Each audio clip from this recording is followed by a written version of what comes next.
Hello and welcome back to Cheer Up the Podcast, where you can watch us on YouTube, find us on Instagram, TikTok, and listen in on Spotify and also rss.com. We're still sat with Jane. She's packed up furniture and she's decaying. But we've also still got the incredible ice owner, Kim, here with us. Hello. If you watched the last episode, we started to get a bit juicy and we're going to keep that juice flowing. Oh. You speak for yourself, mate. I'm over here decaying. Take that anywhere you want. Anyway. I don't know whether Jane's juicy. That's another episode. We're over 18. Oh my God. First question. Come on. Kim's going to be like, we're never coming back again. So we're going to start with part 2, which is going to be kind of a continuation of our lovely juicy conversation last time. So we're going to talk about the cheer community and its culture and how we mentioned it a little bit in the last episode, like obviously like the change of what we've seen. But what's your view on the whole of the cheer community and its culture? I think that the cheer community is a very powerful force, a force to be reckoned with, which obviously, like everything else, has its very, very good points, and it also has its very, very scary points and difficult points. It's changed. We mentioned this before. So from when we met years ago, everything has just changed and everything is evolving. And I think just lately it's evolving really, really quickly. I think the cheerleading community is a strong voice. You know, they all stand together. And so as an EP, who obviously we are part of the cheerleading community. Within the cheerleading community, you have different pockets of groups, don't you? So we're all now pressed for score sheets and divisions and our events like much, much sooner, you know, at the end of February, they're like, right, which EP's got their dates out? We're like, oh, we can't even book in advance this far. Yeah. And, you know, really, it's quite difficult. We had the same thing on a few episodes back. We're feeling the pressure from gyms. Like, when's your pack out? And we're like, we need it from the event producers, and there's this pressure, so it's just... How early we're getting, like... Let us have August off. Honestly, I got 3 Sundays off in August and I'm loving it. I know. Well, I can imagine. I remember, because obviously we didn't ever used to give bids out. We were grassroots, as we spoke about before, and we still very much are for the grassroots teams. But April was a godsend for us because it was like, oh, right, we can breathe and catch up with ourselves. Yes. But now it's not, because obviously teams are like going away and it's just all... absolute madness, which is brilliant because it does mean that cheerleading is growing rapidly in the UK, but then it can also make things really difficult as well, can't it? So I think the expectations of parents for their children, and then that obviously gets pushed onto the program owners and the coaches and things like that, which then obviously gets passed on to event providers as well. And whilst I think that the majority, and this is the same with everything in the world, the majority of the cheerleading community are very kind and they're very supportive of other teams, and we're all trying to do the best for young people, really, because I don't think it's one of those vocational kind of jobs. We're not in it for the money, are we? We're in it for kind of... If we was in it for that, I'd have left a long time ago. Exactly. So, but then I do think that I have noticed a change as well in the way that maybe teams support each other or don't support each other. So I think it's a great community. I think... for equality and diversity, it's amazing. That's one thing where I joined cheer. I was like, it's open to everybody, like any fully race, inclusive. I think that's a great thing for it, especially as a gay man. I was like, I think I'm not slating gymnastics, but I feel like in gymnastics the build up next, build up next. Whereas in cheer, you can have just a fun time. You can be any size, any shape, any gender, and you can just have that fun experience. Whereas and it's creating that safe space, isn't it? It's still as strict as like gymnastics, but it's just not. I just feel like it's not as strict. It's got the element of fun, and I think once you enter the cheerleading world, and I found this especially because I spoke about before, I was from a dance background, not cheerleading, but it's almost addictive, and you do feel like it's kind of, you know, engulfed you with like a warm hug. Then there are, once you're in the warm hug, there are little bits I think that may be a little bit spiky that it wasn't like that before. You know, like I think the adrenaline of the sport itself is what gets you, because my background was always dance, the same as you, and then when I got into cheer, because I did not want to be a cheer coach, and then in the end ended up being a cheer coach, and Nessa did the dance, because I just ended up loving that, and I think there's that adrenaline and the energy and the love and the team spirit. And I also really loved the score sheet, because like you knew it was black and white for me, and I really loved that element of it. And isn't that funny? Because I loved the fact that there was a score sheet as well, and now I'm like, score sheet, because it's gone from being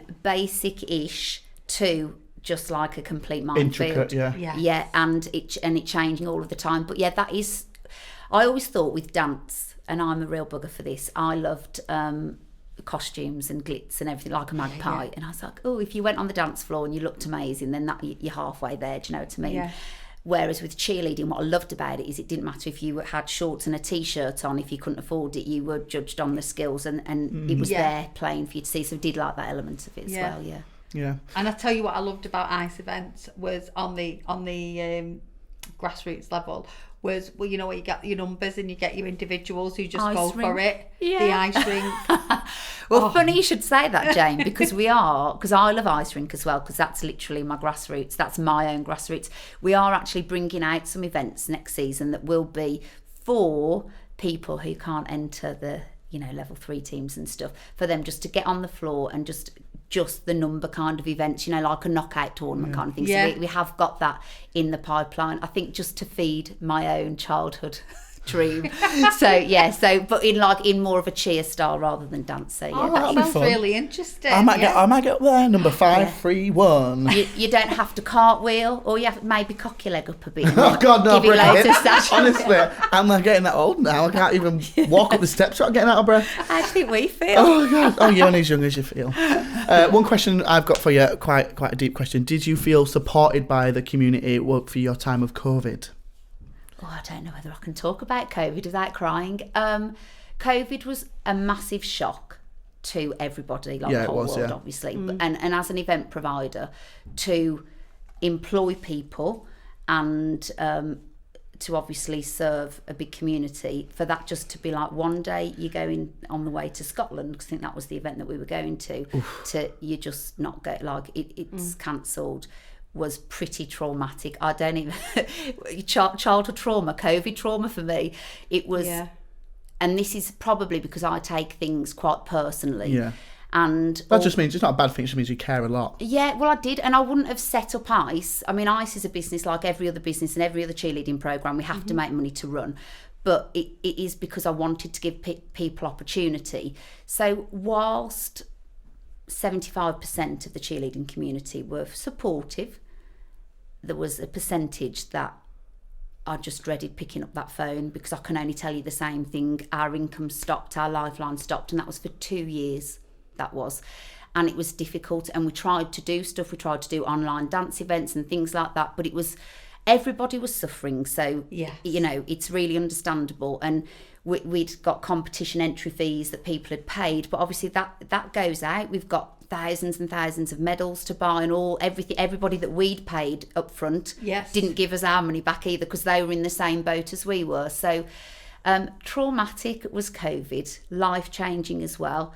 And I think coming back from COVID, I expected everybody to remain like the 75% of people, of coaches, not people, but, you know, programs and supporters did. But I think, and I don't think I'm alone here, it's kind of gone very dog eat dog. It's like it's gone on steroids or something. It's on speed. Everything's so fast. We want it now, and there's no forgiveness. It's not like we're people behind the emails. It's you know, and that makes it sound like we get loads of complaints. God, we get so much love. It's, you know, we're not. I don't think we're a bad event provider for what we do provide. I just think that now expectation is up here, and we're still paying debt off from 2020, and you know, it's tough. It is tough, and I think from a programs, you know, we spoke quite a lot, you know, through COVID, because whilst eating Mars bars and chocolate buttons. I'm crying. I don't know what I'm gonna do. There were so many great gyms that did not survive COVID, because of the financial impact it had on our industry. It was huge. It was a huge financial impact for event producers and for program owners. Like say, some people didn't survive, and we fought back from that. And as a gym, I've said the same throughout this podcast. I've noticed a big difference since we've come back from COVID, and there are a lot more bids now to competitions abroad.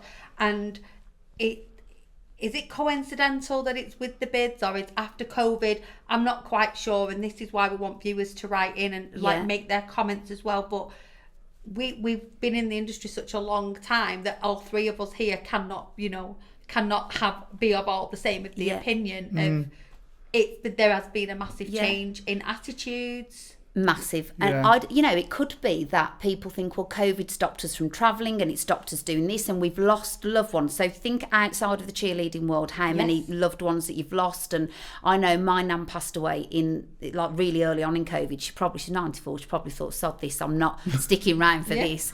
And it was really like we couldn't celebrate her life properly, and that was also, lots of really upsetting things happened, not just in the cheerleading world, but in people's personal lives. People lost jobs, they changed the way they work. So maybe they think now, we want to go at life a million miles an hour and do everything, and which is fabulous. Me and Jane are funeral celebrants, so we see how fragile and how precious life is. So I'm all for that, but I'm all for being gracious about it and having a little bit of compassion, because we're just all people at the end of the day doing the best that we can, generally for little kids who want to have fun. And that's exactly the same as it. We always drop have the fun. mic. We were just before COVID hit us. We were literally just growing. Like I looked at my tryout numbers from just before COVID. We had like 45 registered. Then COVID hit and we just dropped down. It was like we had to start all over again.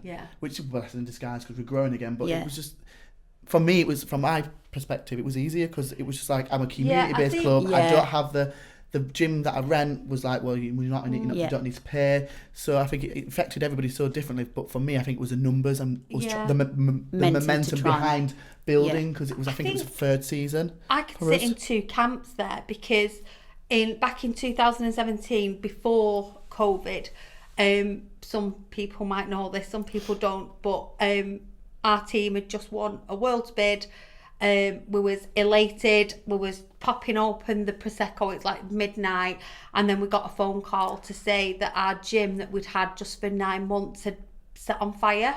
And literally I had invested everything into and not this just gym. Money, it was the heart that I remember it, because we came to it and it was all being done, and you invested your whole self, not just money. And I remember it was devastating. It's a bit like these are really difficult topics for both of us. I think like you can feel like choking up of it, because we got this thing and we there was just a picture of it, and then I remember like one of the dads who had like almost built the gym for us was on the phone to me, and he was like, Jane, it's just collapsing. It's as we speak now, it's just actually collapsed. It was on Sky News and everything, and I just couldn't believe it. And I remember the girls actually, because the mill was huge, there was a knicker factory, and I was going, what's going to happen to all the knickers? And I don't even remember saying company. Do you remember the prop business that was in there? And had all big chairs and everything. They provided the BBC and ITV and all of these like big productions. But you know when people say to you, you've got some news, and you drop to your knees? I remember I literally fell to my knees and I was on the floor. I don't remember the conversations. There's lots of it I don't remember. It was so traumatic because I was just like, what? Well, where do we go from here?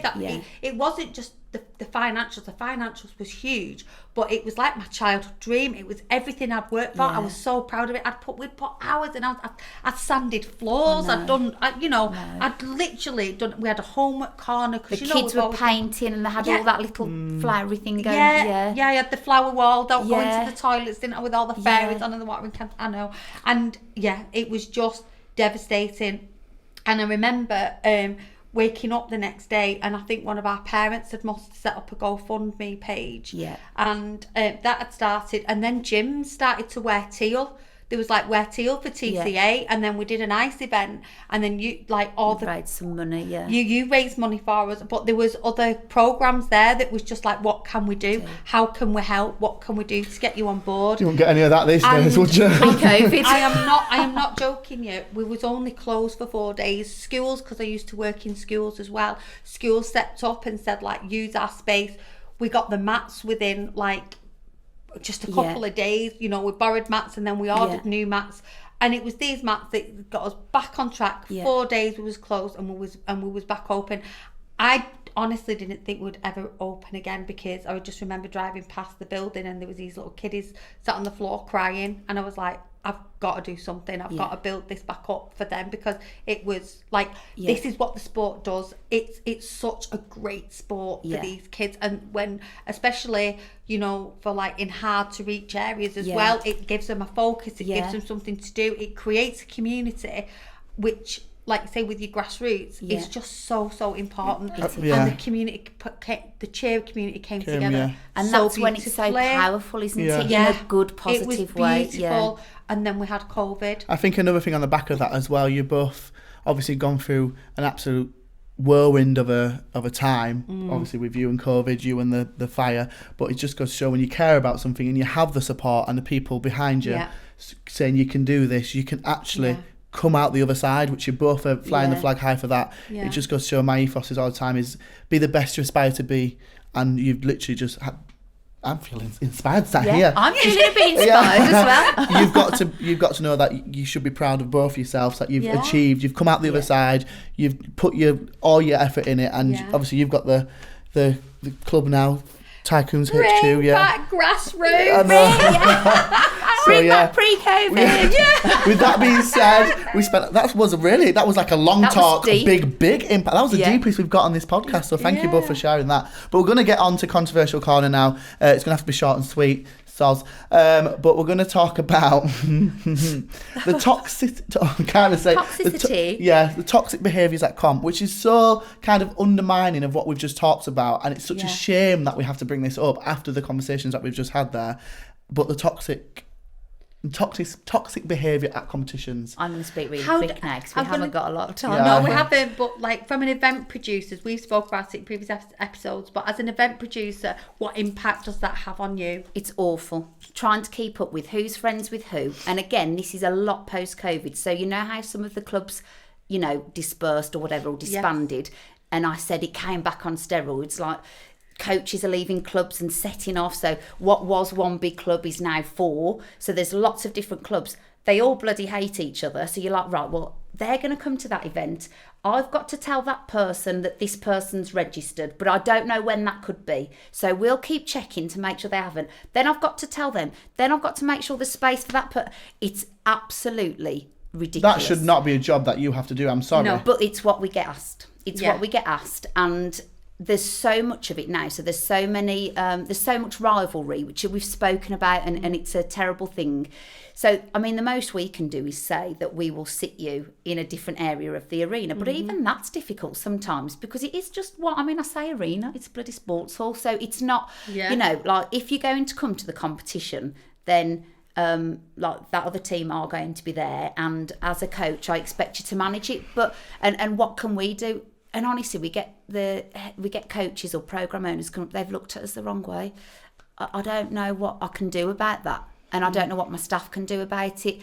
Really, what I would advise you to do as the coach is to be the bigger person, and when you attend an event, whether that be a community event, because obviously if it's local communities, behave like an adult and the role model that we are supposed to be for these people, or just don't attend. If you can't cope with that as a coach, don't attend be adults events. And have a mediation meeting. Yeah. As simple as that. It is. We'll understand we've got differences. Let's have a meeting, right?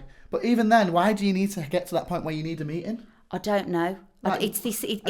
This is where the cheerleading community is beautiful on one hand, and then, as you said, can be quite toxic, and then it spreads. So you'll get just from an event provider's point of view, there are teams that come to us every year. You know they're going to be at that event every year, and we're always eternally grateful for everybody's support.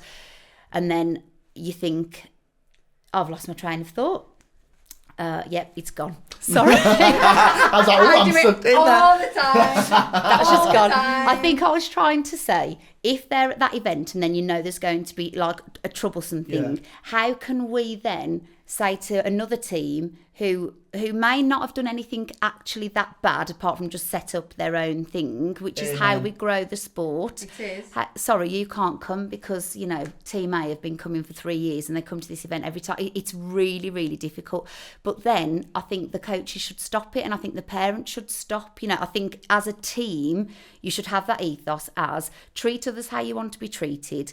Go and be your own, like, you know, let your time to shine, do it. Don't have any of the nonsense, but it's just so difficult. Yeah. It's why this sport will never ever get that proper governing body being Olympics. We're so all over the place.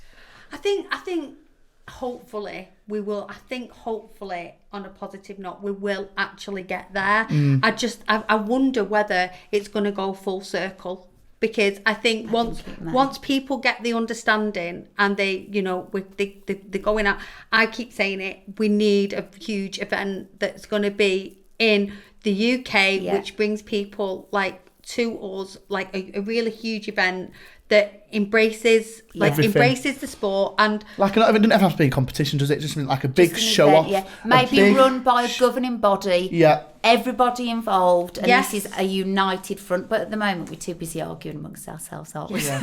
Well, let's end that one there. Thank you so much, Kim, for coming on and sharing your story. Thank you so much for having me. Eye-opening as well. Thank you for sharing your journey. Oh, can we do the quick? Will you pick a peg out, please? Or shall I pick it out? Yeah. I need a shake. Okay. Give it Kim's a shake. picking a peg. And then read out who it is.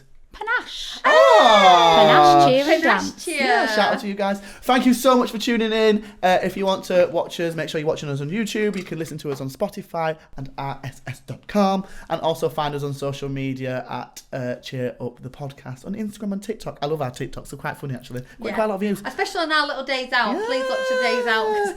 Day release. On that note, I've been Theo, this has been Jane, this has been Kim, and thank you for cheering up with Cheer Up the Podcast.